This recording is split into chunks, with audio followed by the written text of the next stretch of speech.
I don't know. I've not done it yet. I guess it's as hard as you make it. It's fairly hard, right? It's between an hour if you're rapid and 90 minutes of continual movement. So there's a degree of challenge in there. How hard you push yourself is up to you. But yeah, I would say it's a solid challenge for most people. This is what people are asking. Leaning towards the, if we need to use the word, cardio realm. For me, you just have to look at what the majority of what makes it up is when we break down, that functional volume. It's mostly metabolic. There are some strength elements in it, of course, the sled being the main one, and everything else, as far as I'm concerned, that's a strength element isn't really worth talking about because the loads are particularly low, which makes it very accessible and a great challenge for most people. But yeah, I think only your strength requirements to push the sled is probably the main one, which makes the whole piece in itself more of a metabolic or cardio event. No, it really is not. No, it really isn't. And I don't know if anybody ever suggests that it is, do they? I'm not sure. I've seen that some of the CrossFit world get their undies in a twist about it. I don't really know why, because it's a totally different thing. Yeah, I mean, HYROX is fixed. We know what's in it. It's not variable. It doesn't change all the time. It's a long period of time, like in most CrossFit events, aside from the games where they have the space, time and opportunity to go long. Most CrossFit events will never test your capacity for an event that lasts for over an hour. The skill level's low. There's nothing particularly stupid in there or crazy. So no, it's not. It's nothing like CrossFit.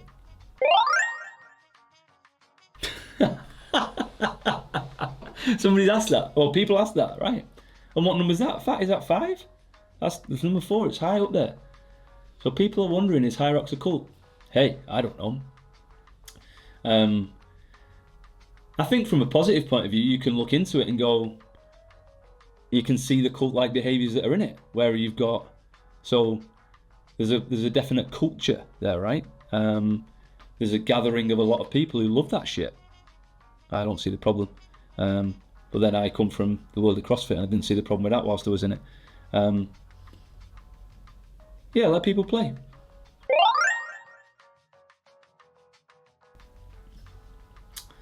If you've gotten on, then maybe.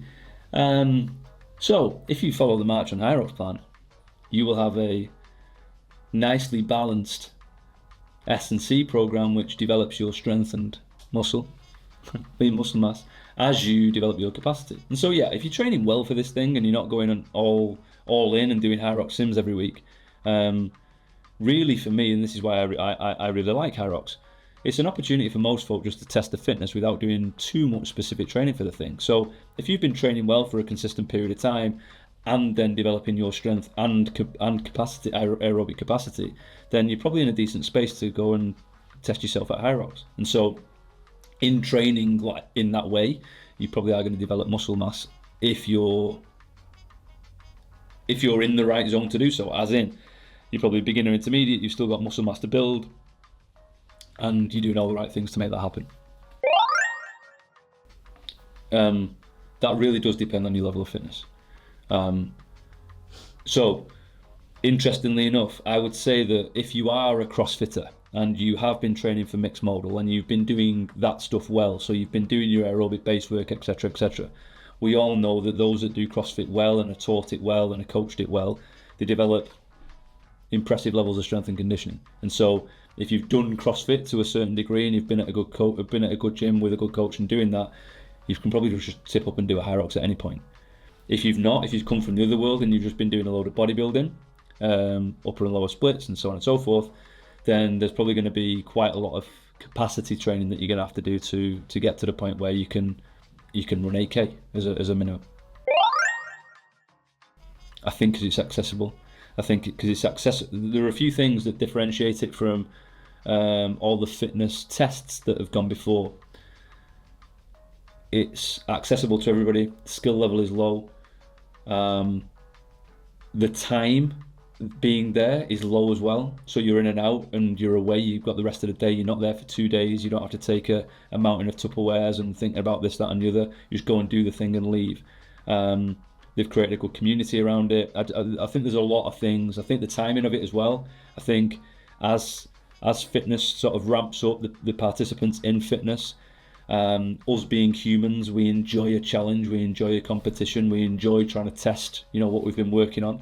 And so, having the opportunity to go and do HYROX for me is almost like the mixed fitness or the functional fitness test that stands the same. It stands in the same sort of bracket as the park run.